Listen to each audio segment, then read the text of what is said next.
가장 믿었던 아들이 15억 원짜리 집을 팔아 저를 요양원에 보낼 계획을 세웠습니다.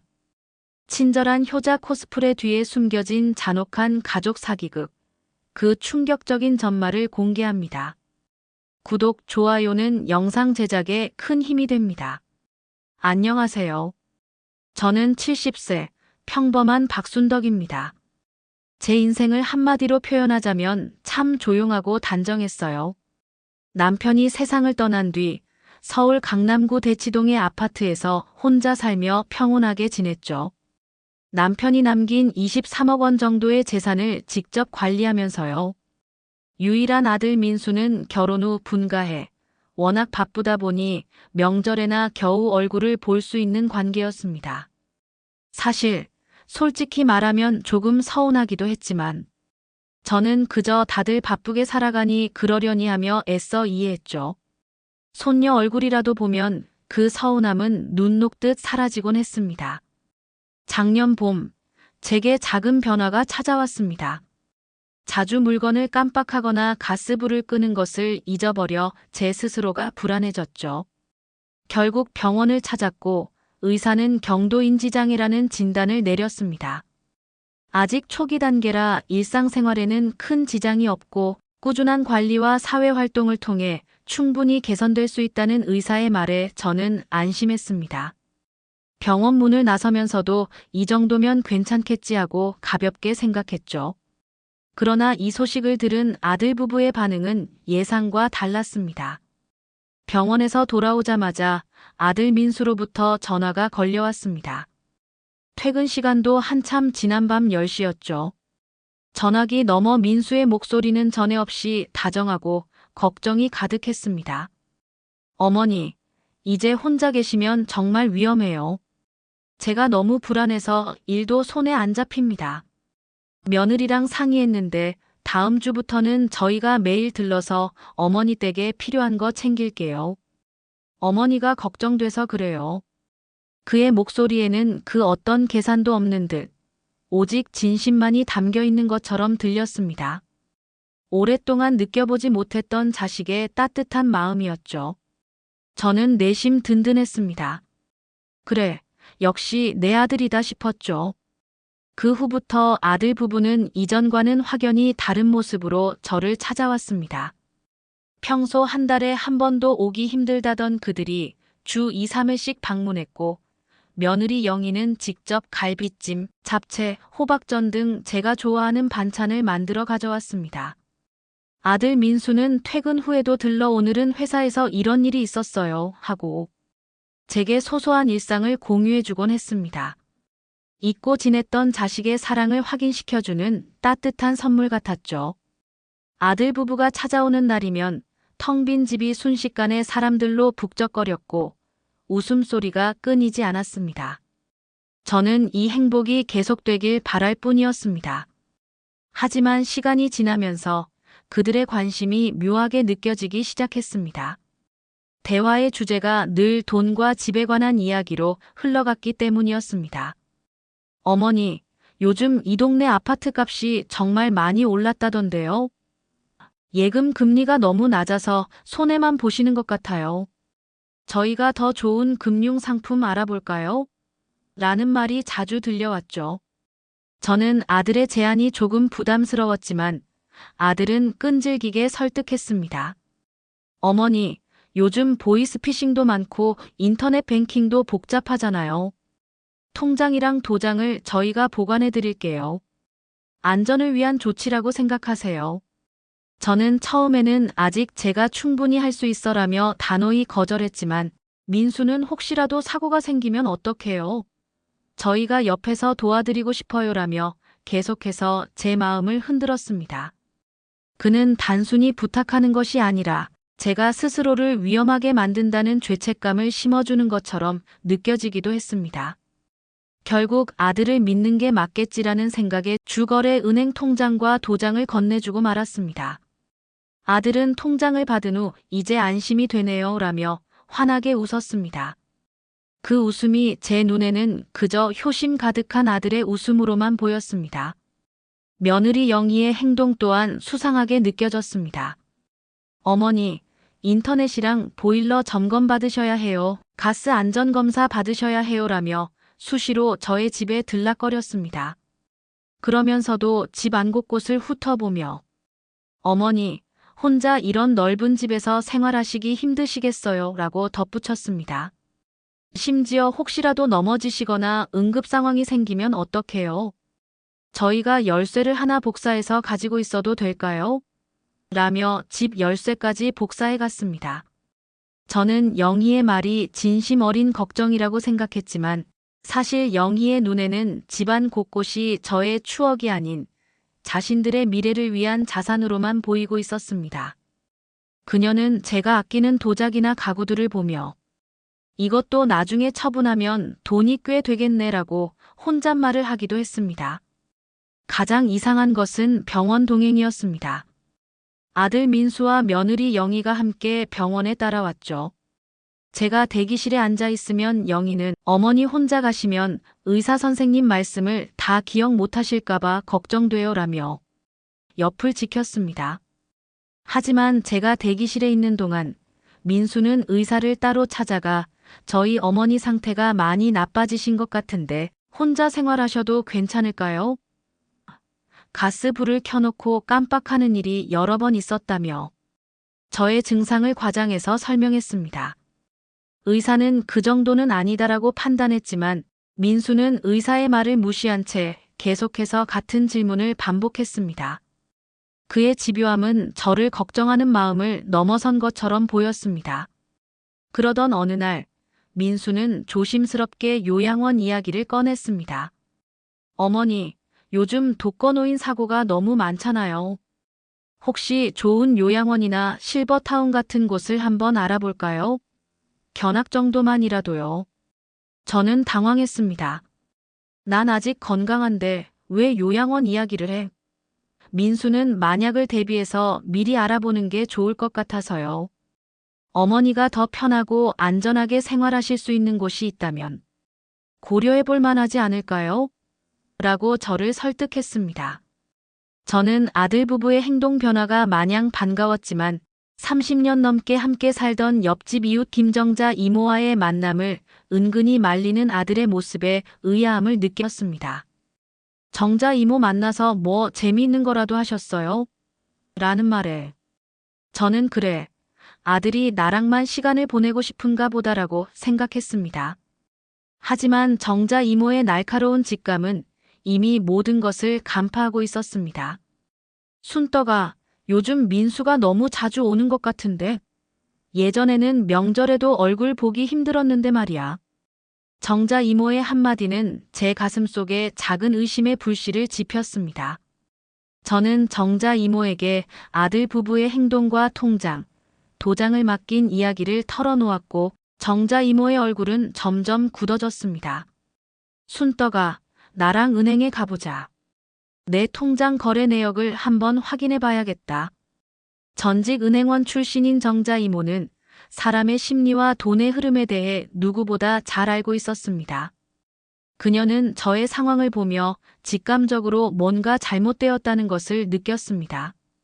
저의 아들이 매월 300만 원씩 현금을 가져다 주는 것도 그렇고 통장 관리를 자기가 하겠다는 것도 수상했습니다. 순떡아, 내 통장 거래 내역을 한번 확인해 봐야겠다. 정자 이모의 권유로 저는 은행에 가서 통장 재발급과 함께 거래 내역을 확인해 보기로 했습니다. 은행 창구에 앉아 통장 내역을 보던 저는 그만 멍하니 굳어버렸습니다. 창구 직원은 저의 통장 내역을 확인한 후 깜짝 놀란 표정을 지었습니다. 고객님, 최근 6개월간 상당한 금액이 출금되었네요. 매월 700만 원에서 800만 원씩 빠져나갔습니다. 총 4억 8천만 원이라는 금액이네요. 저는 충격을 받았습니다. 제 눈을 의심했어요. 제가 쓴 돈은 월 100만 원 남짓인데 어떻게 이런 큰 돈이 나갔을까요? 총 4억 8천만 원이라는 엄청난 금액을 눈앞에서 확인한 저는 다리에 힘이 풀려 주저앉을 뻔했습니다. 정자 이모가 그런 저를 부축하며 순떡아, 괜찮아? 하고 물었습니다. 은행 직원의 설명에 따르면 제 명의로 여러 금융상품에 가입했고 투자 상품과 보험료로도 상당한 금액이 지출되었다고 했습니다. 그런데 정작 저는 이런 상품들에 가입한 기억이 전혀 없었죠. 은행 직원이 확인해 보니 모든 거래에는 제 도장이 찍혀 있었지만 실제로 온 사람은 아들 민수였습니다. 아마 대리인이 와서 처리한 것 같습니다. 본인 확인은 신분증과 도장으로만 이루어지니까요. 그제서야 저는 모든 것이 하나의 거대한 계획이었다는 것을 어렴풋이 깨달았습니다. 정자 이모는 이 상황을 더 자세히 조사해 보기로 했습니다. 그녀는 동네 사람들에게 슬쩍 물어봤고 민수가 부동산 중개업소에 들락거리며 어머니 집 시세를 알아보고 있다는 소문이 돌고 있다는 것을 알게 되었습니다. 또한 순떡 할머니가 치매에 걸려서 요양원에 들어갈 예정이라는 근거 없는 소문도 퍼져 있었습니다.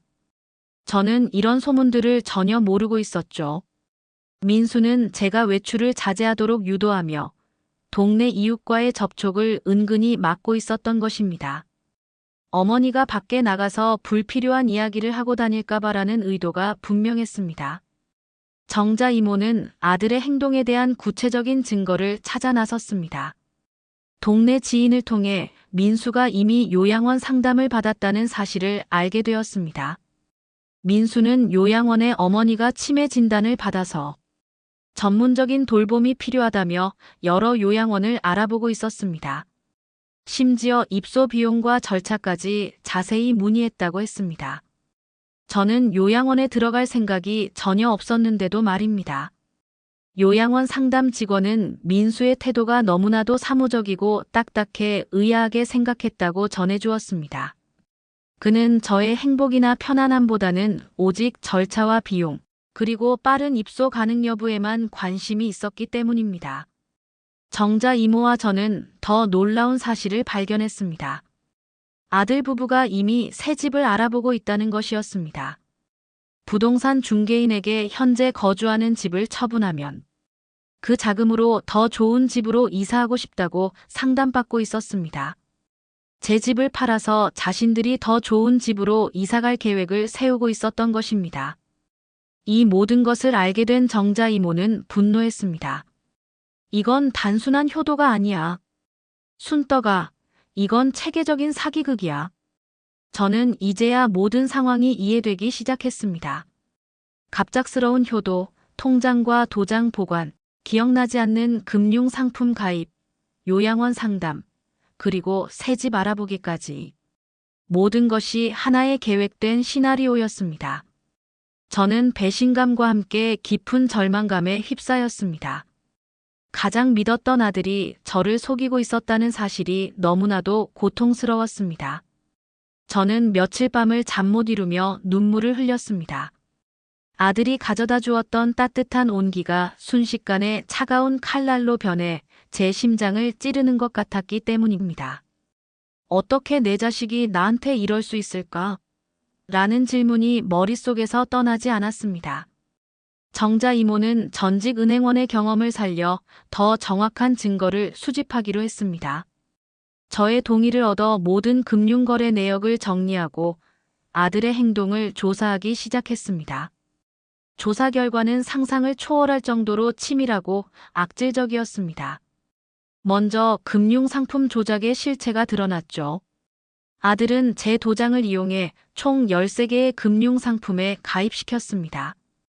고수익을 약속하는 투자상품 9개에 각각 2천만 원씩 1억 8천만 원, 연금보험 2개에 1억 원, 적금 상품 2개에 8천만 원을 예치했습니다.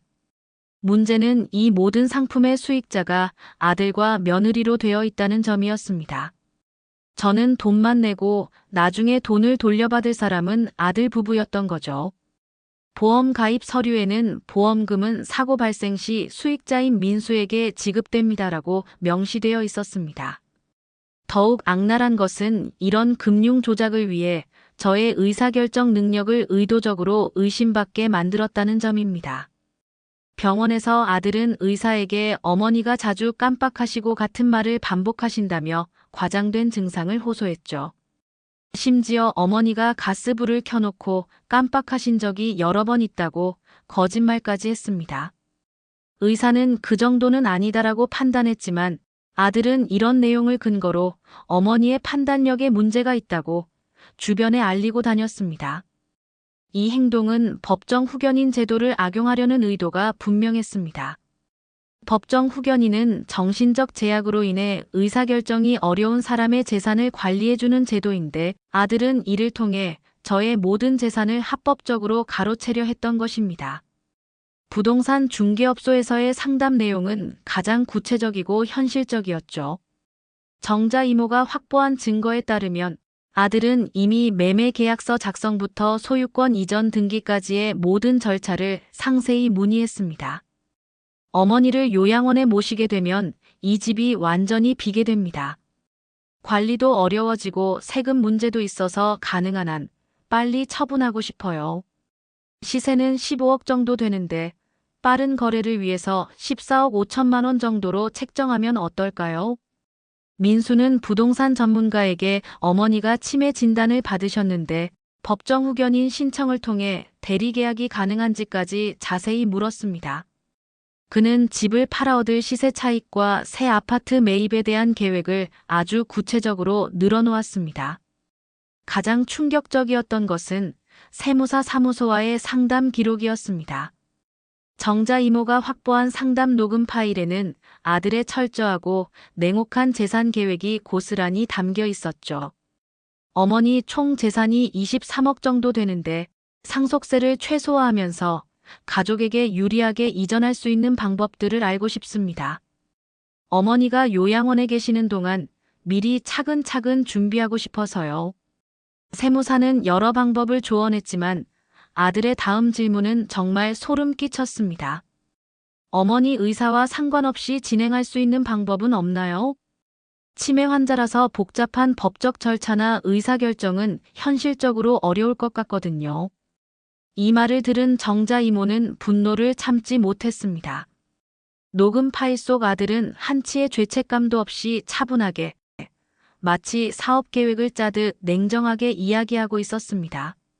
며느리 영희 역시 이 거대한 계획에 적극적으로 가담하고 있었습니다. 정자 이모가 며칠간 미행해 본 결과 영희는 이미 강남구와 서초구 일대의 더 크고 비싼 아파트들을 꼼꼼히 알아보고 있었죠. 남편 어머니 집 처분하면 그 자금으로 더 좋은 환경의 집으로 이사 가려고 해요. 아이 교육 환경도 지금보다 훨씬 더 좋은 곳으로 옮기고 싶거든요. 부동산 중개인에게 하는 말에서 저에 대한 걱정이나 애정은 전혀 찾아볼 수 없었습니다. 영희는 심지어 인테리어 업체와도 상담을 받았습니다. 새 집으로 이사 가면 완전히 새롭게 꾸미고 싶어요. 예산은 1억 정도로 생각하고 있어요. 아들 부부는 제가 요양원에서 보낼 생활비까지 치밀하게 계산해 놓고 있었습니다. 요양원비가 월 200만 원, 기타 생활비와 의료비까지 포함해서 250만 원 정도면 충분할 거예요. 어머니 예금 잔액 3억 2천만 원에서 그 정도는 얼마든지 나올 수 있고 나머지 모든 돈과 부동산 매매 대금은 저희가 안전하게 관리하겠습니다. 그들의 계산대로라면 저는 월 250만 원에 제한된 생활비만 받고 나머지 18억 원 가까운 재산은 모두 아들 부부가 자유롭게 사용하게 되는 것이었습니다. 가장 끔찍하고 비인간적이었던 것은 저의 사망 후까지 대비한 상세한 계획이었습니다. 어머니가 언제까지 살지 모르지만 요양원에서 평균 3, 4년 정도 생활하시면 될 것 같아요. 그 기간 동안 저희가 재산을 잘 불려놓으면 나중에 상속받을 때도 세금 부담을 줄일 수 있을 거예요. 아들은 심지어 어차피 나중에 우리가 상속받을 거잖아요. 미리 정리해서 뭐가 나빠요? 라고 서슴없이 말했습니다. 그들은 저의 생명을 단순한 숫자와 계산으로만 바라보고 있었습니다. 정자 이모는 이 모든 증거를 정리하며 분노로 떨었습니다. 이건 단순한 효도 사기가 아니야. 어머니를 산채로 매장하려는 계획이야. 정자 이모는 변호사와 상담을 받아 법적 대응 방안을 준비했고 저는 이제 결단을 내려야 할 때가 왔다는 것을 깨달았습니다. 드디어 모든 진실을 밝히고 결단을 내릴 결정적인 순간이 왔습니다. 목요일 오후 2시 정자 이모는 제게 급하게 전화했습니다. 순떡아, 지금 당장 우리 집으로 와. 민수가 부동산 중개인이랑 내 집 앞에서 상담하고 있어. 저는 심장이 쿵쾅거리며 즉시 정자 이모의 집으로 달려갔고 창문 너머로 평생 잊을 수 없는 충격적인 장면을 목격했습니다. 아들은 부동산 중개인과 함께 제 집 앞에 서서 구체적이고 상세한 매매 계획을 논의하고 있었습니다. 어머니가 다음 주 화요일에 요양원에 입소하시거든요. 그러면 이 집은 완전히 비게 되니까 바로 매물로 내놓을 수 있어요. 시세는 15억 정도 되는데 빠른 거래를 위해서 14억 5천만 원 정도로 책정하면 어떨까요? 영희도 함께 있었습니다. 여기서 받은 돈으로 서초구 반포동 쪽에 새 아파트를 이미 알아보고 있어요. 그녀는 마치 자신의 집을 파는 것처럼 당당하게 말했습니다. 아들은 어머니 요양원비는 매월 제가 따로 관리할 테니 이 집 매매 대금은 저희 명의로 넘겨받을 수 있겠죠? 라고 확인까지 했습니다. 창밖 광경을 보며 온몸이 떨렸습니다. 남편과 함께 30년간 살아온 추억이 깃든 집을 저도 모르는 사이에 팔려고 하는 아들의 모습이 도저히 믿기지 않았습니다. 눈물이 왈칵 쏟아졌지만 동시에 분노가 치밀어 올랐죠. 정자 이모는 제 어깨를 꽉 잡으며 단호하게 말했습니다. 이제 결판을 내야 해. 더 기다리면 정말로 모든 걸 잃게 돼. 용기를 내자, 순떡아. 저는 깊은 숨을 고르고 큰 결심을 한 뒤 집 밖으로 당당히 나갔습니다. 민수야, 누구랑 무슨 이야기를 하고 있는 거니? 아들은 얼굴이 하얗게 질리며 당황한 표정으로 어머니. 어떻게 여기에 하며 말을 더듬었죠. 저는 차분하지만 단호한 목소리로 말했습니다. 내가 언제 이 집을 팔겠다고 했니? 내가 언제 요양원에 들어가겠다고 했고. 답해봐. 아들은 변명을 늘어놓기 시작했지만 정자 이모가 준비한 녹음 파일 앞에서 모든 거짓말은 무너졌습니다. 정자 이모는 이미 휴대폰으로 112에 신고한 상태였습니다. 경찰서요? 노인 재산 사기 사건 신고합니다. 강남구 대치동으로 와주세요. 명확한 증거가 다 있어요. 아들과 며느리는 당황해서 정자 이모를 만류했습니다. 이모, 가족 간의 일인데 왜 경찰을 불러요? 정자 이모는 분노에 찬 목소리로 대답했습니다. 가족? 어머니 돈 5억을 빼돌리고 집까지 팔려던 놈들이 가족이야? 너희들은 가족이 아니라 사기꾼들이야. 20분 후 경찰이 도착했습니다. 정자 이모가 몇 주에 걸쳐 수집한 모든 증거 자료들, 녹음 파일, 금융거래 내역, 각종 상담 기록들을 본 경찰은 즉시 수사에 착수했죠. 아들은 끝까지 억울하다고 주장했지만 의사의 증언과 정자 이모의 증언, 그리고 아들 자신의 녹취록 때문에 모든 변명이 완전히 무너졌습니다. 검사는 피고인들이 피해자의 경도인지 장애를 악용해 체계적이고 계획적으로 재산을 빼돌린 극히 악질적인 범죄라고 강력히 규정했습니다.